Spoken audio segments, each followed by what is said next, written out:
Professeur Pascal Chanez, quels sont les facteurs prédictifs d'une exacerbation dans l'asthme? Les critères prédictifs d'exacerbation, tout d'abord, il faut savoir de quoi on parle. Qu'est-ce que c'est qu'une exacerbation?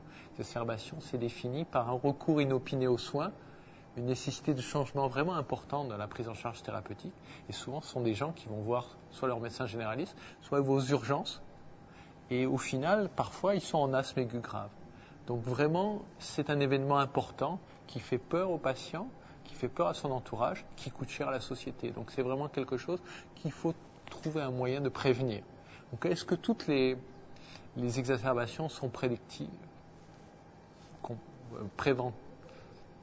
Est-ce qu'on peut prévenir toutes les exacerbations d'asthme? La réponse est certainement non, mais on peut les anticiper.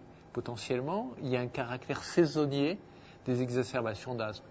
Plutôt l'automne et l'hiver pour tout ce qui est lié au virus, et tout ce qui est saisonnier, en particulier aux allergies saisonnières, que ce soit essentiellement les graminées ou les pollens d'arbres, peuvent entraîner des exacerbations d'asthme. Donc dans les facteurs prédictifs, il y a d'abord la sévérité et les critères cliniques de l'asthme. C'est évident que les patients qui ont une mauvaise observance d'un traitement anti-inflammatoire sont plus à risque de développer des exacerbations.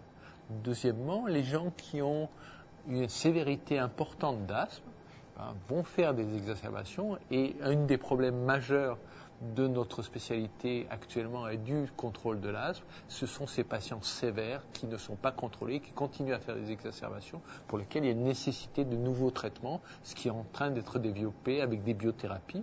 Et la première biothérapie qui est sur le marché actuellement, c'est l'omalizumab, qui a fait faire des réels progrès à la prise en charge de ces malades sévères. Et puis après, on a des patients qui ont une inflammation persistante, qu'elle soit liée à la mauvaise observance ou à l'absence de traitement anti-inflammatoire adéquat. Et ces patients-là, par la mesure de paramètres liés à l'inflammation bronchique, on peut anticiper potentiellement leur risque d'exacerbation.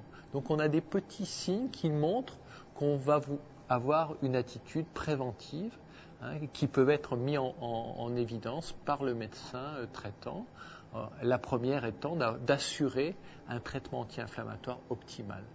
Donc ça, c'est ce qui se passe dans l'asthme. Mais dans les autres maladies chroniques des voies aériennes, comme la BPCO, on a aussi des exacerbations. Et là, on a un fort impact de l'infection virale et bactérienne, en particulier dans la période automnale et hivernale. Et là, la vaccination, à l'heure actuelle, est incontournable.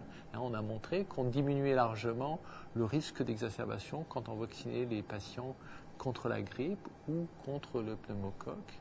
Et là aussi, on est en train de rechercher des voies nouvelles de prise en charge, et celle qui a reçu une approbation par un essai clinique contre placebo, c'est l'utilisation de macrolides comme l'azithromycine à petite dose au long cours, qui a montré une efficacité réelle dans la prévention des exacerbations de BPCO. Donc on a des pistes à la fois dans l'asthme et dans la BPCO. Il y a une nécessité de connaître les patients, d'avoir un suivi. Ce sont des maladies chroniques qui nécessitent une prise en charge au long cours. Voilà.